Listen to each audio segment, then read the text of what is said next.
Hey everybody, it's Kenny K here again with a another review of the Friday the 13th franchise review series that I'm doing. Now, where the hell did I put my fucking notes? Here they are. Always take copious notes. So of course, I'm doing these.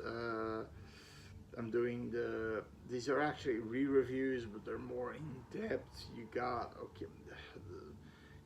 more. We're talking about more of the scenes, facts that they wanted to put in there, and that would be if that would be good or not good. Putting some pictures in there, maybe you've never before seen footage. Who knows? Who knows? Always different kind of things. Always different kind of things. Even putting an action figure in there, and I always forget to say the price if you want to buy one just for the fun, to put on your desk. These are pretty well detailed, and they could maybe be something for you. Now, this time it's my favorite Friday movie of them all, Friday the 13th, the final chapter. Directed from 1984, directed by Joseph Zito, the guy who brought us The Prowler. Now, The Prowler, of course, was not. It's a review that I'll probably do again sometime, hoping to find some cool information about it. But Tom Savini worked on that one, and he says it's his best work ever. And yeah, you should see The Prowler, but not for the story and the acting and the characters and so on. The killer looks cool. He's dressed like GI from the Second World War, only he has a pitchfork as a weapon. Fucking pitchfork. Did they storm the beaches of Normandy with pitchforks? Okay. I don't think so. But the gore effects are really gnarly, really well done. And Tom Savini, I'm guessing it was like a dual package deal. Joseph Zito got to know Tom Savini. I think Tom Savini also said, he started with part one, this being the effect, this being the final chapter, not doing anything after that, killing Jason off. He thought, okay, then I want to be the one who kills Jason off. So that sounded logically to him. Now, this movie, the fucked up part is it gets a 6 on fucking IMDb. You have to know part 1 gets a 6.1, part 2 gets a 6.1, and part 3 gets a 6.1. I believe, no, part 3 doesn't get a 6.1. But this one deserves an 8.5 out of 10, and that's my personal score. Now, the more known actors are Peter Barton. He plays Doug, one of the Weekenders. You can also see him in a little slasher movie with Linda Blair called Hell Night. You've got Tom Everett he's in multiple great movies, but here I don't even know who the fuck that guy is. They acknowledge him as the Flashlight Man. Okay, who's the Flashlight Man? I really don't know. I really don't know. Um, you've got Crispin Glover, of course. Back to the Future, Charlie's Angels. You've got as Jimmy or Jimbo, Dead Fuck. And then you've got Corey Feldman, of course, as Tommy Jarvis, one of the multiple Tommy Jarvis that he will be playing. For second by John Shepard, third by Tom Matthews.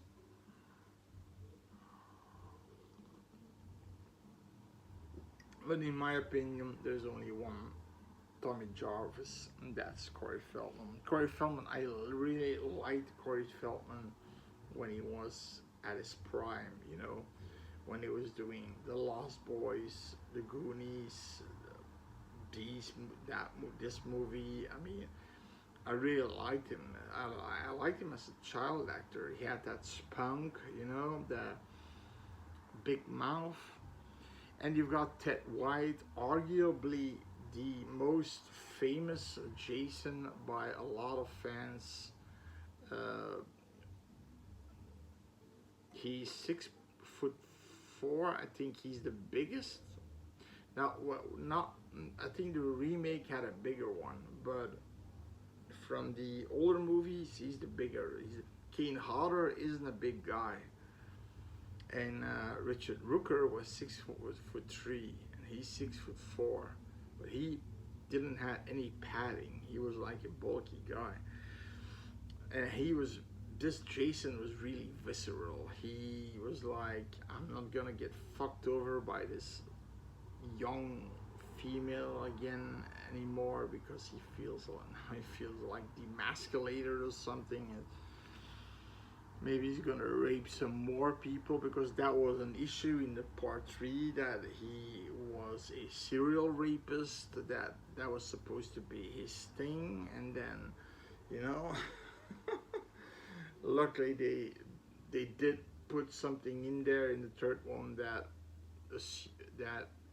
they assumed he raped Chris, the main girl, the final girl of the third one. But let's put that out of her head, shall we? Because Trish, the sister of Tommy, apparently there was a scripted scene where Jason is fondling her boobs. You got that right. Fondling her boobs. So they put that rapey vibe in this one too. So I don't get why.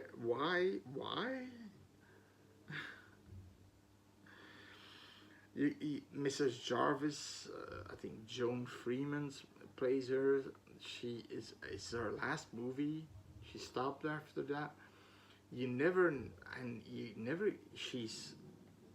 Her name is Mrs. Jarvis. You never hear her first name.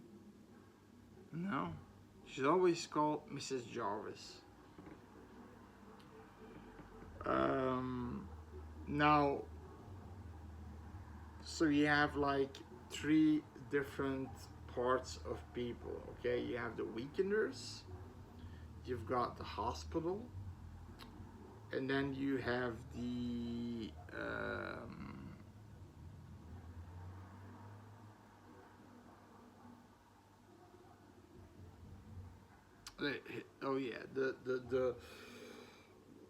the loose characters. You have 2 loose characters. First of all, the weekenders. These are the ones who are gonna rent out a house right over the Jarvis's house, and that will be Jimbo, Crispin Glover, Ted or Teddy Bear. He's the comedic relief, like Ted was in the second movie. Was also the comedic relief. Doug, Peter Barton. You have Samantha, Paul, Sarah, and then at some point they're gonna hold a party there, and they're gonna meet up with when they're hiking towards the lake. They're coming across these twins on the bicycles called Tina and Terry, apparently Australian actresses, and they of course invite them to, because Teddy or Ted and Jimmy are as horny as fuck.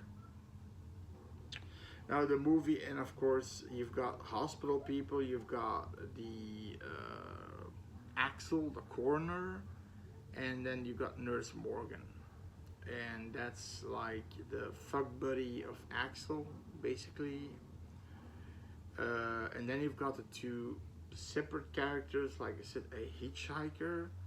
She is never really, she's just called Hitchhiker, and Rob. Now Rob apparently is looking for his sister Sandra. No, Sandra of part 2.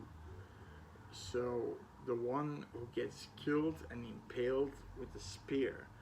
Now I know they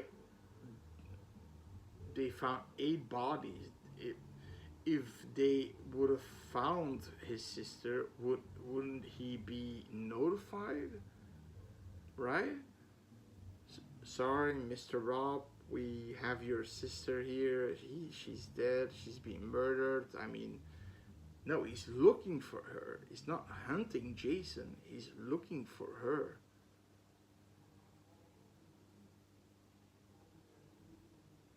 And he's actually looking for her and hunting Jason at the same time, because he has these motion detectors, he has a camp setting, he has motion detectors, he has a shotgun, he has a machete, he has a combat knife, he has a lot of weaponry with him,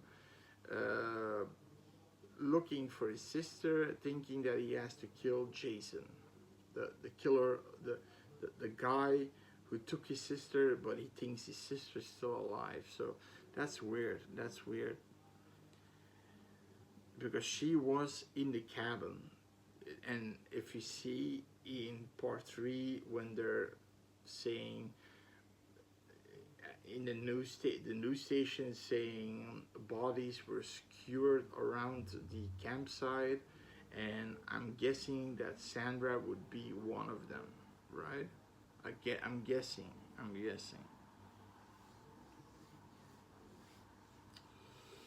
Now it starts with, of course, where the third one left off. Jason with an axe in his head. They take him to the hospital, to the coroner's house, and you've got, okay, now I can already say who my least favorite character is of this movie. And my favorite kill of this movie. Because I have a few, I know a guy who can fan edit the uncut versions, and there's an uncut version of this one too. It only gives you somewhat longer kills, a little bit more gorier, yeah. So, as you know, the first one to croak is Axel, and luckily, because he's an asshole, he's a douchebag, he has no sensitivity, he's eating like a donut, putting it on a body, he's no respect for the dead, and I think, and he thinks, yeah, there's a cute girl stabbed to pieces, but still cute, because he says there's a cute girl there, and somebody says, yeah, stabbed to pieces, still cute. It almost hints that he's fucking these dead bodies, like he's a necrophiliac. And Nurse Morgan wants to come and look at the news about Jason, and he's constantly trying to grope her, wants to fuck with her, and eventually she eventually lets him do it, but then behind him is Jason under a sheet, and his hand falls out of the sheet, and he's like, fuck, Jiminy fucking Christmas, fucking hell, fuckity, do. He's like sweating like a pig when when the hand falls out. And then she says like, you know, Axel, I'm done with you. You stupid piece of shit. Put that body in the ice box where he has where he's supposed to be. I'm getting out of here. And they said, no, no, no, no, no. And then he puts the aerobic side back on where girls are, you know, dancing in spandexes. He's a pervert. I mean, so he puts Jason in there, but he doesn't really lock the door. And of course, you know what you're gonna get. Jason is behind him. He takes a hacksaw, slices his throat over with the hacksaw. Now in the uncut version, instead of one saw, he does three saws, like and then twists his head off. That's the cool skill in the movie, in my opinion. I think that was one of the best Tom Savini special effects in the movie, in my opinion. In my opinion.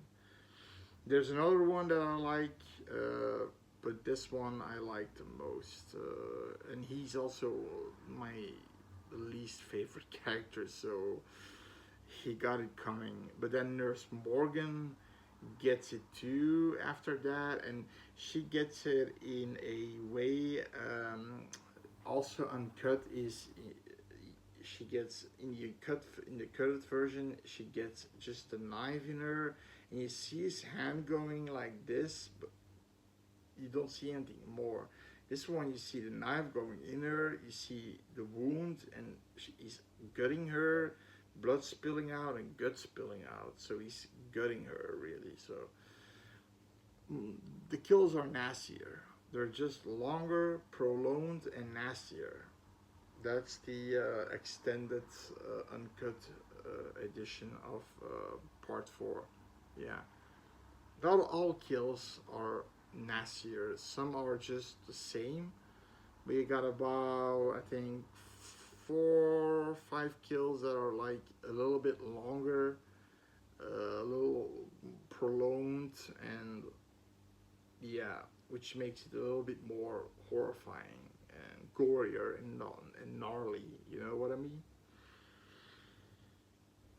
So yeah, we go to this car that's heading to this vacation house, and then you get the coolest scene ever that is straight out of a Tarantino movie.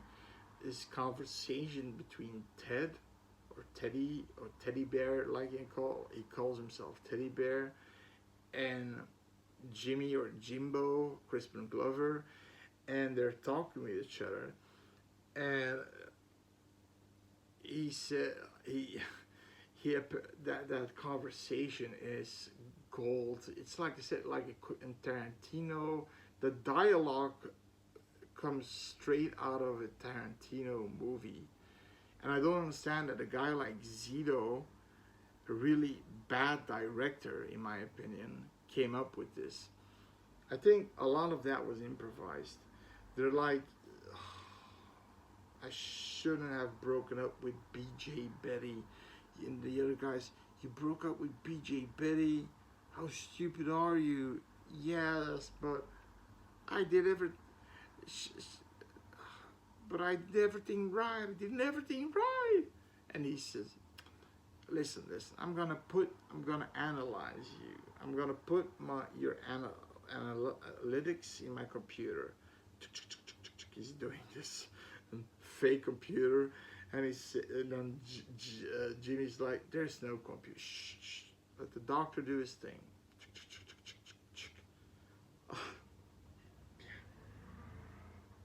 And he says, "What? Well, you're a dead fuck." What? A dead fuck? You know, a lousy lay. Oh, give it to me straight, doctor. You know, again. And then he says, "Oh, I'm so horny." It's great. It's great. Also, we drive by a cemetery, and we see the grave of Mrs. Voorhees. This time with her complete name, Pamela Voorhees. So that's the first time. If you've seen the movies the first time, back then, you get to know her complete name, which is Pamela Voorhees. There's a hitcher that they don't pick up, and she gets killed because Jason is going towards Crystal Lake, and he pushes a knife through her neck again. It's longer. You see the blood coming out. You see the knife coming out more slowly. You see her, which is cool. She's eating a banana, but because of the stab, she's pressing very hard, and the banana is like squeezing out. It's pretty well. I mean, this movie is really well directed, and I think it's if you think about it, it's the only Friday movie that has the best, most notable actors in a row. You know, Peter Barton, you know, Tom Everett, Crispin Glover, Corey Feldman. Yeah, you had a lot of famous names. The movie cost about 2.5 million, made about 33 million worldwide, which is good, but actually I thought it would make more, because this movie is, in my opinion, the best acted, the goriest one. At this point, it's the goriest one of all the Fridays that came out. Even the censored version, it's still gorier. I mean, you got Tom Savini, right? For some reason, if Tom Savini is on board, he can get away with a lot of stuff, and it's like he can persuade the MPAA that he knows exactly when to stop, but give you and just enough to see what happens with the kill. You know what I mean? He knows it's like he can play the MPAA like a fiddle, you know, those pieces of shit. And of course, what happens, Jason shows up, and he mostly starts to, you know, kill the weekenders. You know, these guys are getting it first, because these are with the most. So there's one scene where Samantha, the girlfriend of Paul, but she gets jealous because one of the twins, I'm not sure which one of the twins is the slutty one, and the other one is she is like bored, and she wants to go home, and she wants to dance with Paul, and she's like flirting with Paul, and then Paul says, I can't do this, I have to go look for my girlfriend. And he has the guy is like, I think he's like 7 feet long, and he has the longest legs you can have, and he has these short shorts on that if his balls are hanging left or right, you're probably gonna see his tip of his penis. I mean, horrible clothing style. Jesus Christ, with that stupid cap on his face. So Samantha is going naked in the river, and she sees this dinghy. You know, she gets in there, and again a kill, same style in multiple movies, even later installments, where he takes the head and then from underneath jams a machete through the body, but this time from under the water.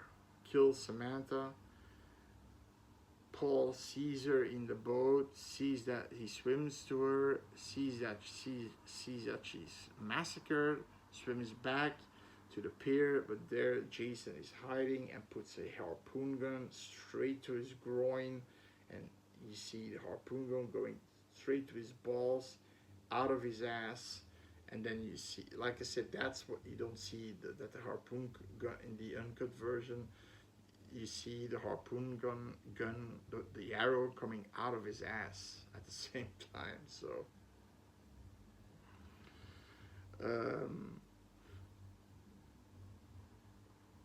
and of course we've got that extremely cool dance that Crispin Glover gives. That performance of that weird, that music, that what's that? That rock music, and he's starting to dance like a freak.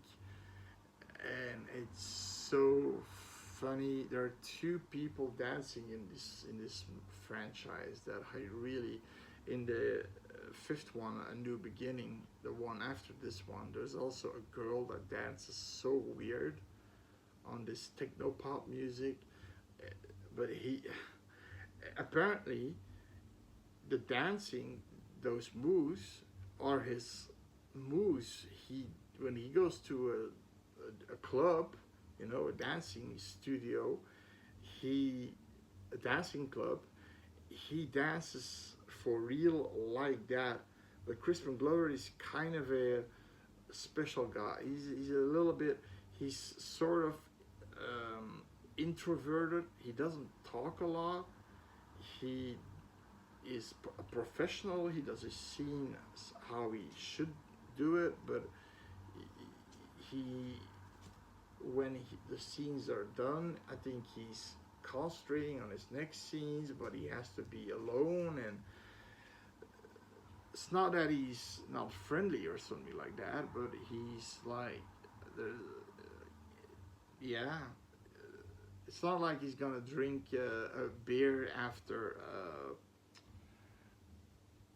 the scenes, after the shooting day is done, you know. Also, Ted White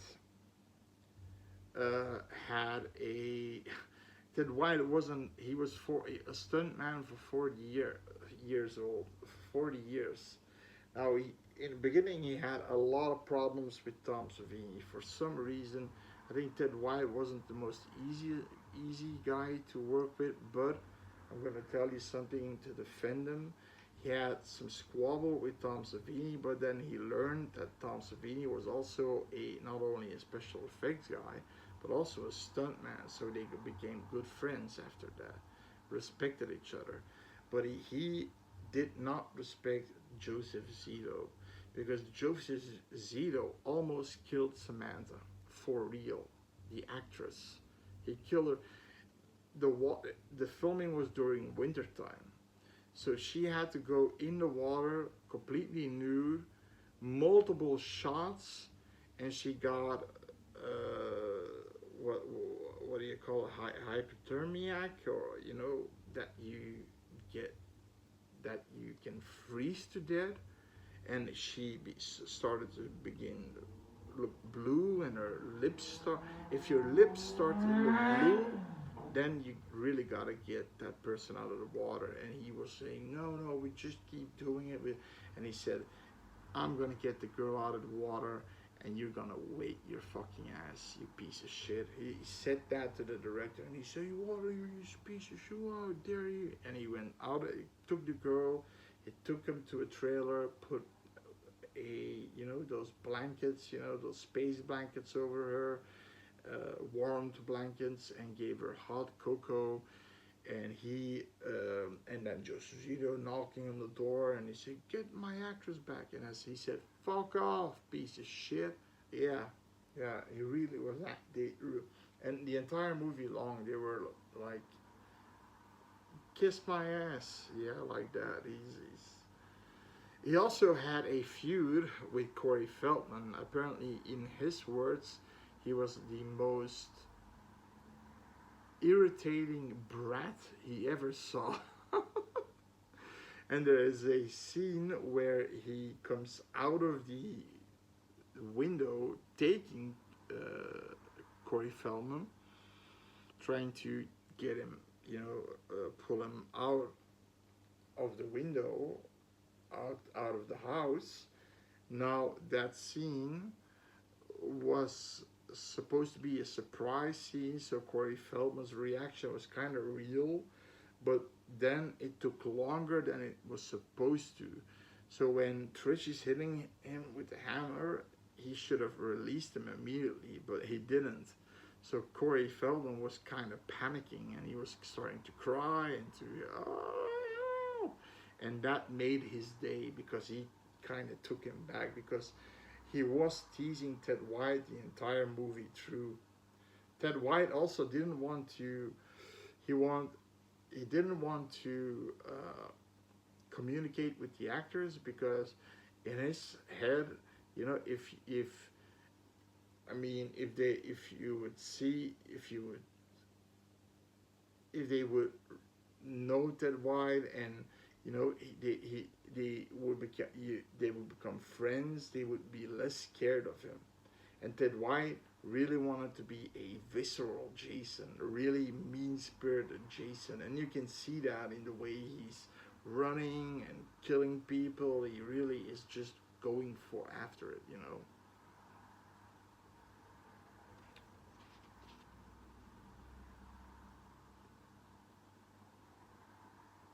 And like I said, one of my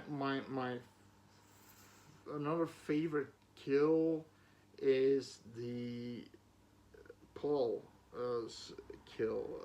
Paul is in the shower singing, and Jason punches his hand through the glass door of the shower and smashes his head. Sorry, no, Doug, Peter Barton's head against the wall, and just smashes his pretty face in. That was a pretty cool scene. And he was apparently, Amy Steele said, use Peter Barton. They were good friends apparently with it. He was good friends with Amy Steele, and Amy Steele said you can use him. He's a good actor. He knows his stuff. He did Hell Night and already some slasher movies and horror movies. So he already had a foot in. Rob's death is just hilarious. You think Rob, he's a big bulky guy. He's the one, I mean, like Paul Holt went toe to toe to Jason, In part 3, the only one who went toe to toe to Jason was actually Chris and Ali, that biker. But in this one, you would think, okay, it's gonna be Rob, but then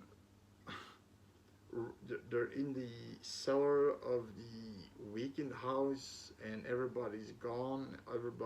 They can't find the bodies. I mean, they do find bodies, but sprinkled here and there. And I don't know what happens with Doc. The dog.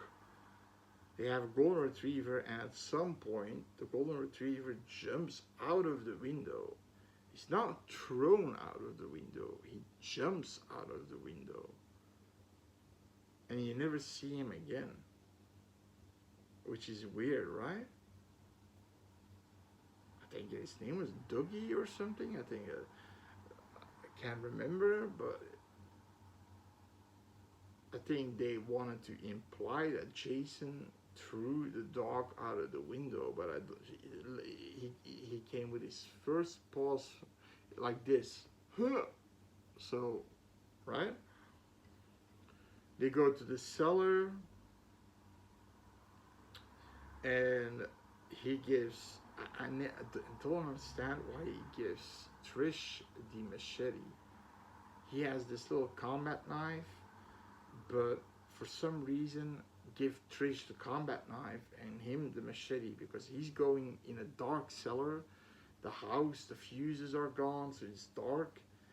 And then of course Jason is there, and Jason is attacking him with his rake, and he's hitting him and stabbing him, and he's and that Then he's yelling, "He's killing me! He's killing me! Run, Trish, run!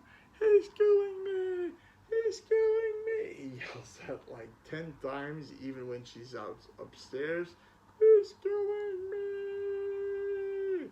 And then she goes back to look for him while he's yelling multiple times, "He's killing me!" And she sees Doug's lifeless body, and of course, Jason attacks her, but she wasn't the smartest one. Their mom gets killed, Mrs. Jarvis gets killed off screen, but there is a dream sequence at the end. Of course, that scene wasn't put in the theatrical version. No. So when everything is said and done, so we get the scene where Trish is swinging the machete towards Jason. She does that cool splicing his hand, you know, that he's spliced and his fingers are like completely hanging loose, and he's looking at it, and then Tommy comes downstairs, and he found pictures from Rob's suitcase that Jason, the way Jason looked when he was a younger boy, and he had a few plucks of hair, and he shaved himself. Actually, it was a bald cap. Apparently, Corey Feldman was extremely sick. He had the flu, so he was really pale, but it was because he was sick. He was vomiting, diarrhea the entire day, so he really wanted it to end. He barely could hold the machete up. He was really weak. Now, again, like I said, Jason, in my opinion, is not a kid killer. Like, he had the chance to kill Tommy because he was cornered, but he doesn't. He goes after Trish, which is a harder target because she can run away, she has a weapon, she can, you know? And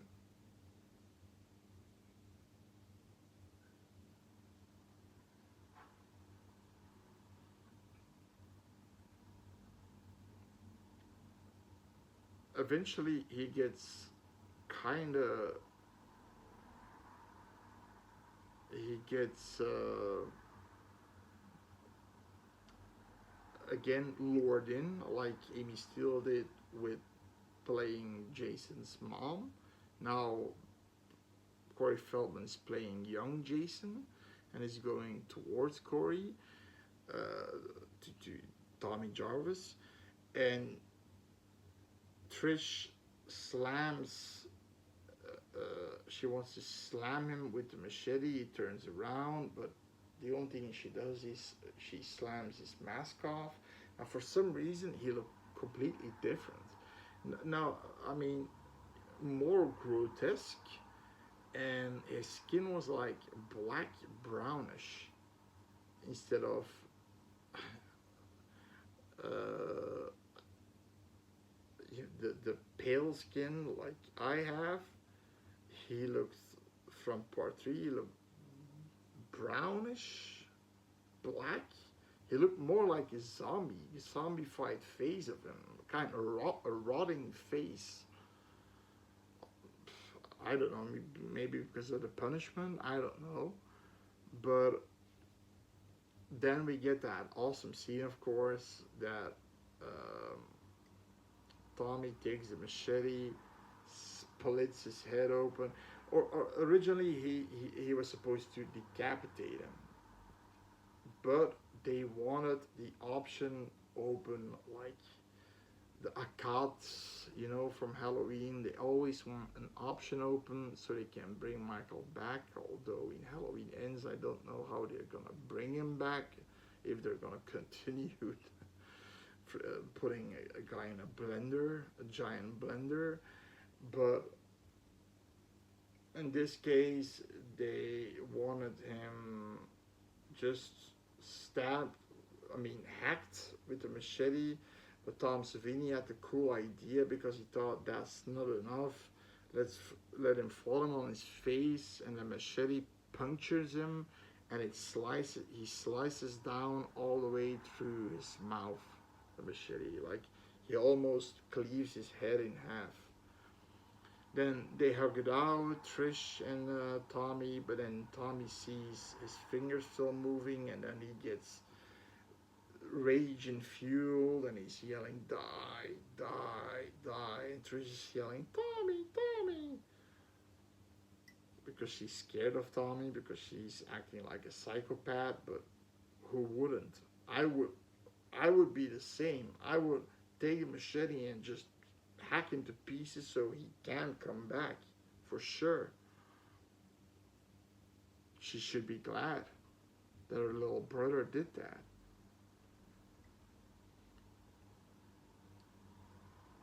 And and then, like I said, then you have the scene in the hospital where she's talking with the doctors and saying, "Is that normal that he did that?" Yes, that's normal, pure out of adrenaline and no worries. And then she can see him, and then you get that scene where he's hugging Trish and then opens his eyes like very foreboding, foreshadowing that he's gonna be the next killer. Like John Shepard at the end of that. But yeah, luckily they didn't went the route. You know, they did something else after part five. Uh,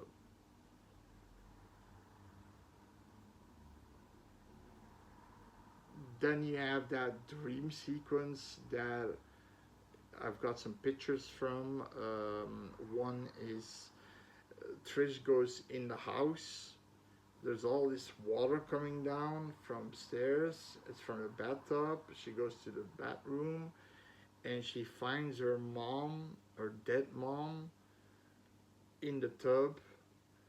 The water is red with blood, and this could be the situation that Jason may well has put her body in the bathtub. Yeah, but it was a dream sequence, and she opens her eyes and they're completely wide, creepy, and then you see Jason standing in the corner with an axe, thinking a machete of an axe, but with that wound he got from the slice wound, then slicing Trish. And I got a few pictures. I don't have the scene, but I got the pictures of her opening her eyes, the mom, and then in the bathtub, and then she holding her mom's head, and then in the corner, Jason standing there behind her. That was a dream sequence that they put in there, but then they thought, okay, every movie has this. We're not gonna do the same shit, right?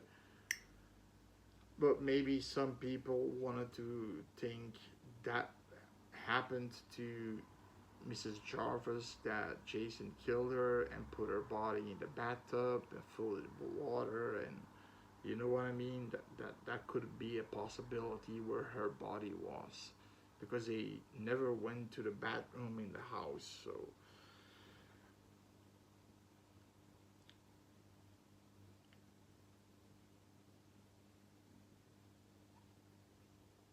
now let's talk about the pros and the cons a little bit. The pros, the acting is great. Crispin Glover is great. He's one of my favorite of the Friday characters. Kill victims. His acting, that like I said, that scene with Ted and Jimmy in the back of the car or the station wagon is just straight out of dialogue out of a Tarantino movie. It's great. It looked improvised too, and that was just great. There's also Corey Feldman, who really was a sport. There is a scene where he sees on the other side of the house, Samantha and Paul making out, and he's like super hyped up, and he never seen this, and he knows he can't look, but he still wants to take a peek, and then he puts his head in the pillow, and he goes back, and then he's like, ah, this. So like, and then eventually his mom comes in and closes the curtains. But that's a cute scene. I mean, what would I mean? Every kid would do that. Seeing something that probably shouldn't see at that moment, but you're curious, right? And you get amped up from it, you know. I like that, and like I said, the acting, the storyline is the same, but the actors brought more to the movie, and the most of the characters this time were really fleshed out. Like I said, in part two they were fleshed out. In this movie they're also fleshed out. You get these little tidbits like you know the first name of Miss Voorhees, Pamela Voorhees. Uh,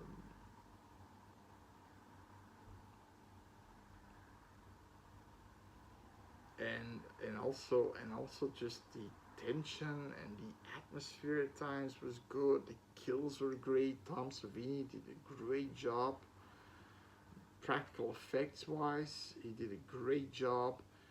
Even if you just watch the theatrical cut, you're still gonna see a lot of gore, because the corner kill, which is my favorite kill, is in the uncut, in the cut version, still one saw, and you see the saw on his neck, and then you see him ripping his neck off. So it's still, there's still a lot of visibility of gore. You know, like I said, I think Tom Savini knew exactly how to play these assholes of the MPAA.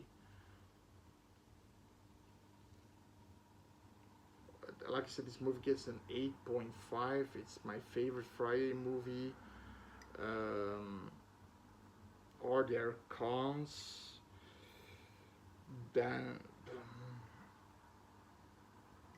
that would be. I also like that Jim, that's a pro, that he eventually got his way, and he got one of the twins, and he got to bed with him and had sex. And luckily he has that experience before he dies. He gets a corkscrew in the hand, and then a cleaver through the face. But it's so super funny. He's yelling like, Ted, Ted, where's the fancy corkscrew? Where's Ted? And then, and he gets the fancy corkscrew through his hand, and then the cleaver in his fucking face.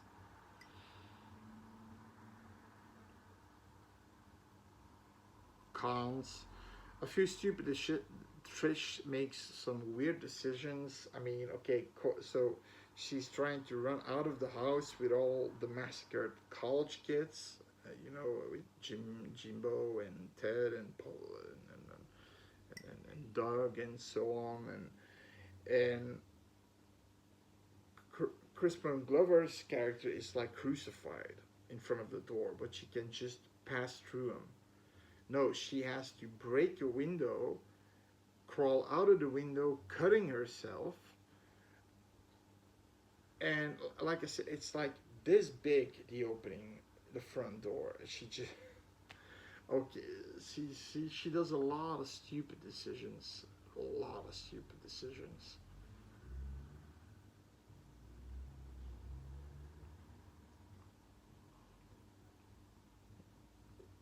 But she's not my favorite final girl for sure. Like I said, my favorite character is gonna be two characters. I have to pick two. It's Corey Feldman, Tommy Jarvis, and Crispin Glover, Jimbo. Yeah. So let's put fucking fly here. Two of my least favorite ones were the corner, like I said. And then the I did it was the fly is irritating. Um, I did not didn't like Paul. He had a girlfriend, and he's slow dancing, rubbing his dick against her fucking vajayjay, and the girlfriend is just sitting there. And after, when she gets the fuck out because she's angry, and she's right to be angry, he says, "I can't do this. I can't do this." So just don't do it, you piece of shit. You're luring it out. He put off the music where Crispin was dancing like that cool moves that he had. There's. But then he puts this slow music on, and he's doing this purely to show off his skills, that he can be a slow dancer and a erotic dancer. And I didn't like Paul. He was an asshole, and he got what he deserved, because he was, running. He was thinking not with his brain but with his dick, and he got what he deserved. And it's karma because he got a shot straight through the dick out of his ass, a harpoon gun. Bam. There you go, Paul. And like I said, I had the second favorite kill is the corner is a favorite kill, the uncut one or the cut one, it doesn't matter. And then the second one is the face, I mean the smash. I'm not sure if that one is extended, maybe a little bit longer, but like a second or two, and that the face is just pulverized against the wall, and that was pretty mean spirited. I mean, pretty fucked up. Yeah, I like that kill. So two good kills, two good characters, two worst characters. Um, Now, Dana Kimmel was also asked to reprise her role in this movie. I couldn't see her in this movie at all, personally, because she went mad when they picked her up. Uh, Also, Robert Ebert from Siskel and Ebert again called this movie a reprehensible piece of trash. These guys, they were so. That's why Fangoria, I think the first issue came out in 1979. Luckily, Fangoria was there because for us horror fans, you know, they gave us the information that was correct by reviewers that love horror fans and love what it stands for and what we like in a horror movie. It doesn't have to be always the same boobs, gore, and that's it. Atmosphere, like Halloween, you have boobs, things. PJ Souls shows her boobs, but that movie was all about not the gore, not boobs, not whatever. That was about the atmosphere, the tension, the build up, that creepy, the soundtrack. That's all stuff that can be very crucial in other movies too. I mean, in war epics like Saving Private Ryan, when they're going on the beach, that's a really tense moment, really tense, beautiful music, or beautiful music, or music that fits the scene. The you know, and good horror movies had that. If it was a creature feature, a slasher movie, or but Siskel and Ebert, especially Robert Ebert, I think that's the pudgy little fat guy with the glasses. He was the worst. Gene Siskel, he I think when the Thing was made by John Carpenter, he was kind of positive about it because he felt that a lot of work was put in. But then, of course, Robert Ebert said it's just depravity, is just garbage. Who wants to see that? You know, again. What, are these guys still alive? I'm not sure. Are they still spouting out their fucking fucked up reviews? I hope not. I hope not. Jesus.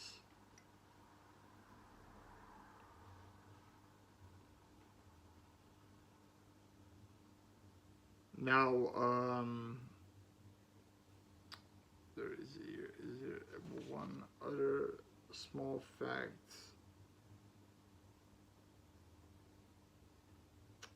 Yeah, Ted of Teddy Bear was really high during the moment when he gets killed. He's smoking J's, but you can see it in his eyes when a projector is pointed at him.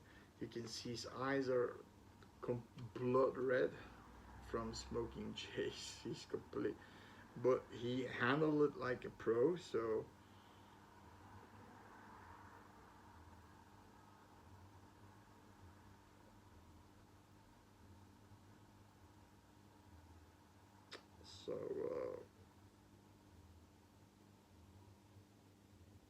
yeah.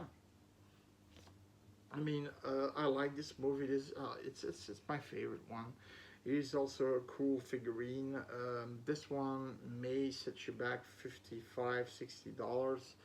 Uh, if you don't want to spend the money, it's cool. I gave you a few other ones. I believe if the third one is still pretty cheap, you can buy that for $30-$35, I guess.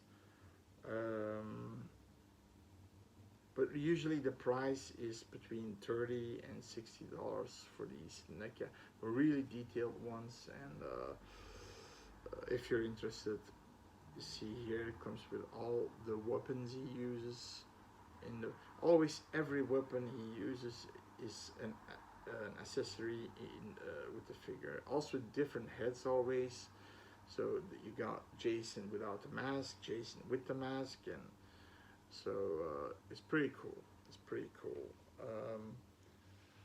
So that being said, I hope you enjoyed this in-depth little ditty, and see you next time for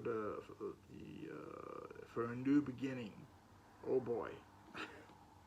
See ya.